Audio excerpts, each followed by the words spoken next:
Got it. All right. How's it going, Brian? I'm doing well. Thanks, Daniel. How are you? Doing well. Well, I want to welcome everybody to Verdis Group's video series, where we meet every Monday to discuss the many nuances of climate action and sustainability planning. I'm Daniel Lawse, Principal and Chief Century Thinker at Verdis Group, and I am so excited to be joined today with my brilliant colleague, Brian Harmon. Brian is a Senior Associate at Verdis Group, and he leads the Verdis Analytics team, which is awesome.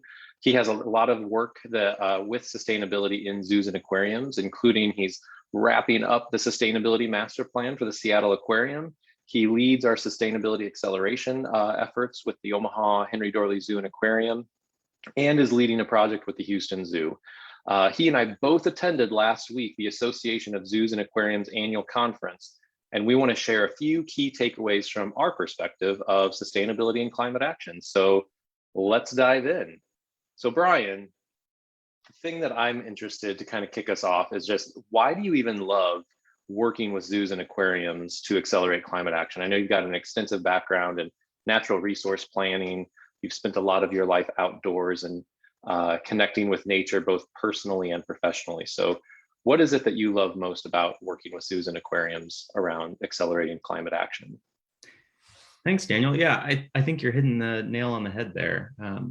Personally, my background is really a transition from natural resources and making those connections into sustainability. And so I think that in some cases is very different than how other people have navigated into the sustainability field.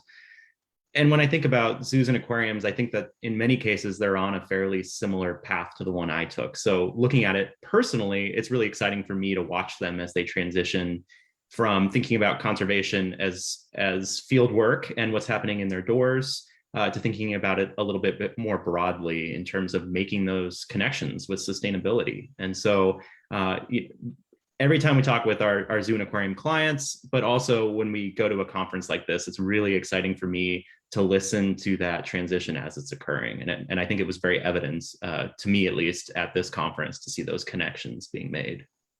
Yeah, so talk to me more about that. Like, what excited you about hearing those transitions? Dive into what this transition is that you're talking about.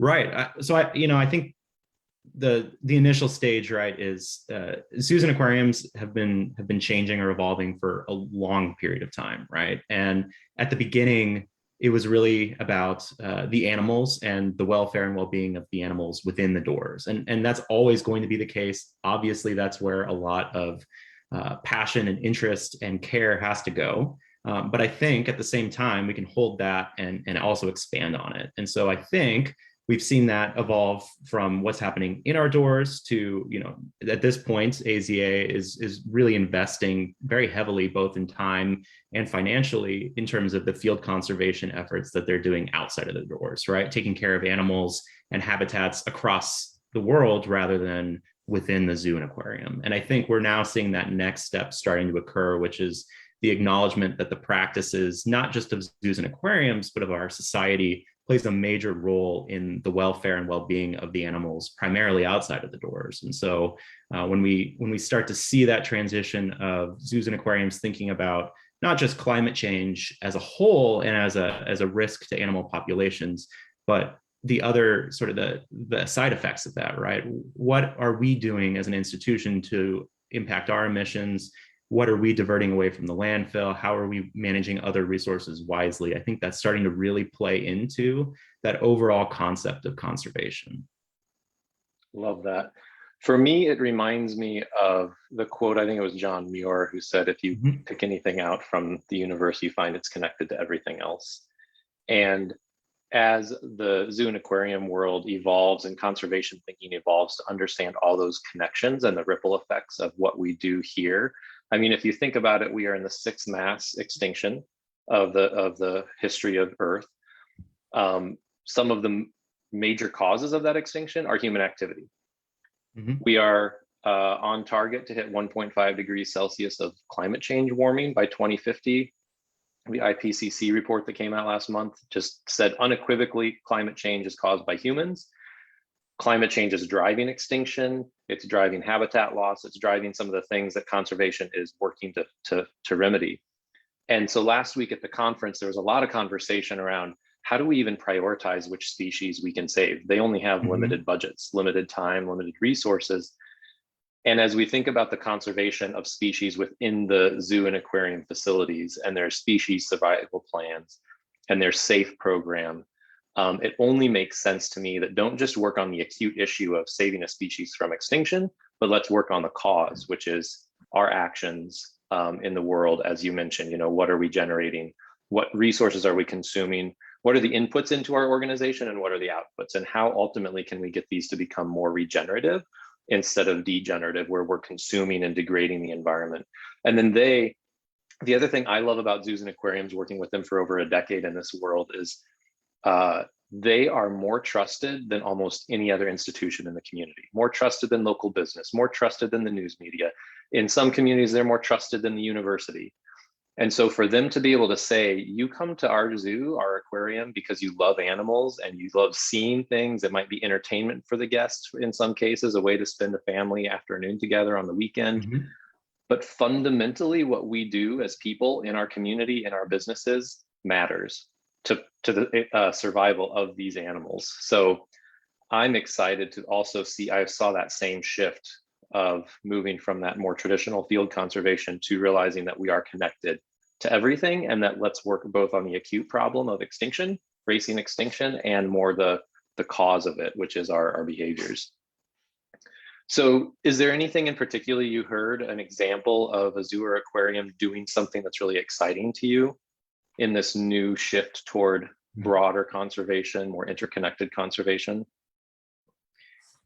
I think, well, this is broader than a zoo or aquarium, but I think one of the things that predates the conference and really was exciting for me personally was the position paper AZA took on climate change. And I think you have already mentioned it, but the fact is that zoos and aquariums as an institution are highly trusted. And so for them to join the scientific consensus that climate change is human caused and it is a risk for both human health as well as animals and animal populations was really exciting, because I think that really carves out a new space for zoo and aquariums to talk more directly about climate change and other human-caused impacts, and to have more of a conversation with their guests about not only what is the zoo and aquarium doing internally, but also how can guests play a role in the zoo's mission, which is, broadly speaking, at least the conservation of animals and animal populations. And so one of the things that I keep thinking about is, I think there's still a lot of work for zoos and aquariums to do in-house, sort of get our house in order. But I think at the same time, the biggest role that they can play overall is thinking about what can they do outside of their doors. And that really is that connection with the public, right? Because most of these institutions have hundreds of thousands, in some cases even millions of guests in a year, and have even a small impact on those guests can have a huge impact when we sum that all together. So that's an area I'm really excited about. I think there's a lot of work to be done in that space still. So I think that when I think about, zooming that down to an individual zoo during the conference, certainly there was, I think, a lot of discussion about some of the more sustainable practices zoos and aquariums are moving towards. For example, I attended a really interesting conversation around composting and the obvious mass amount of material that's created by a zoo through bedding, waste, and other sources. I think there's probably still more connection to be made there between what's obviously a good practice, but also really bringing that around and communicating that back out to the public. Yeah, so when the zoo walks the talk, then Exactly. guests start to say like, oh, you're composting, maybe I can compost at home. Oh, you're reducing your emissions. What does that mean for me? And zoo education departments are brilliant at communicating the connection between our actions and behaviors and what guests can do in their own lives. And I think what you bring up is this position paper on climate change and the impact that zoos and aquariums can have with their audience. That makes me think of the award that Omaha's Henry Dorley Zoo and Aquarium won. They received top honors from AZA for the Green Award, which is an amazing recognition for all of the hard work. And I think there were a couple things that stood out about that. One is that the zoo has been intentionally and strategically focused on sustainability as an organization for over a decade now. And they did that with a sustainability master plan. They have top level leadership. They have green teams and engaging ways to engage employees. And it's the persistence that year after year, they set goals, they work on the goals, and they eventually hit goals. It's not necessarily like one flashy, amazing thing that they did. It's an accumulation of all of the effort day in and day out of all the people on the ground making decisions to watch their energy systems and tweak them, to notice when lights are on that shouldn't be on and find ways to reduce, or identify opportunities to reduce waste and increase composting and increase the guest and visitor behavior with recycling. And so there's something to be said about persistence, that we don't have to necessarily do one fancy, amazing project, but it's the constant dedication to the practice of sustainability, knowing we're learning all the time. And 5 years ago, we did things differently than we do now because we've learned and we're better at it. So that really stood out to me and excited me, because once sustainability becomes integrated into how the zoo and aquarium does things, it creates this system and structure that helps people just keep doing the good work day in and day out. And people try things and they fail, and then they come back and they try something else and they figure out it works, and then they replicate it. So I do think there's still opportunities, though, as you mentioned, the connection between what they're doing and their role as a trusted institution to communicate to their members. It is the biggest impact with the millions. I want to say they had over 200 million people visit zoo and aquariums in 2019 or something like that. Like, that's a huge number of people from the US who have visited a zoo or aquarium. And the other thing, and I say this both as a, you know me, Brian, I like to push and strive for more. Yep. But I also say it in the context of recognizing that the AZA represents zoos and aquariums that are really small, that have thousands of people coming, to really huge that have millions of people coming, different size budgets, different geographies, different external realities in which they set. So I'm really happy to see their position paper on climate change, but I do wish it was a little bit more forceful and had some more direction instead of, here are some recommendations. It would have been cool if they would have come out and said, climate change is caused by humans. It's super important that we do this. It's tied to conservation. They did all that. And then instead of recommendations, like, we need to achieve net zero by 2050 or 2040, or set some date that really says, this is important and this is what we're going to do about it. And in the same breath, I recognize the complexity of being an association that represents a large, diverse variety of organizations. Did you see anything that was missing?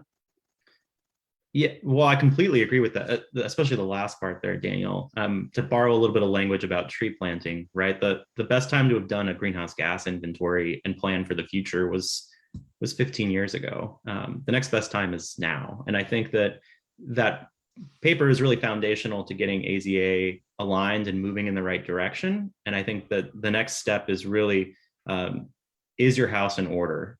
And if not, and I think very few organizations today could claim to be net zero. It's just a handful, right? So if you aren't, what is your plan to get there? And how are you going to do that in a way that demonstrates leadership? So how are you going to do that faster, accelerate that change? How are you going to do that faster than your local municipality or utility is pushing you? So that's an area that I'm really intrigued by, is how can AZA take the position that they've now cemented and actually use that as a launching pad to push for real meaningful change. I love that. And you basically answered my next question of what's the most important thing zoos and aquariums can do to accelerate climate action. And I would echo that. It's if you're not net zero today, what's your plan? What's your pathway to get to net zero emissions? And then how do you communicate it? Really tying in communication and education so that you're walking the talk and setting an example of leadership. So that's our time. Zoos and aquariums, I think, have a really unique role to play in accelerating climate action. We talked about it here today. With their mission of conservation and as trusted institutions in their communities, I believe they both have a responsibility and a huge opportunity to lead by example. Building on the decades of conservation science and expertise that they have, they can really accelerate climate action with their visitors in supporting key policies and even being a catalyst with the business community. I think by strategically engaging sustainability and climate planning across their organization, they can leverage that unique expertise and position within their community. So one other tidbit, when I hosted a panel last Monday with the Dallas Zoo, Omaha Henry Dorley Zoo and Aquarium, and Seattle Aquarium, and all of their efforts in their sustainability planning, we asked the audience, how many of you have a sustainability master plan? And out of about 80 participants, only less than half said they had a sustainability master plan. So there's an opportunity to be more strategic and really integrated into the work of your organization and embedded in. So if you haven't developed a sustainability master plan and are interested in learning more, this is something Verdis Group does all the time with zoos, aquariums, airports, all sorts of organizations, private and nonprofit sector. And we actually right now have a free downloadable available at verdisgroup.com of how to do a climate action plan. So Brian, thank you for joining me today during Verdis Group's thought-provoking sustainability and climate action discussion. So last thing for you, in 1 minute or less, what's the one thing you hope zoos and aquariums will do in the next 12 months? Take an active step towards leadership in climate change and climate action. Love it. That was way less than a minute. Take an active step in leadership in climate action. So thanks everybody for watching. If you do want to watch our past Facebook Live discussions, sign up for our newsletter or read our blog, please visit verdisgroup.com. And remember, we're also offering this free downloadable on our website this quarter, which breaks down for you how to create a climate action plan. So check that out. Thanks again for joining me, Brian. Onward and upward. Have a wonderful week, everyone. Thanks all.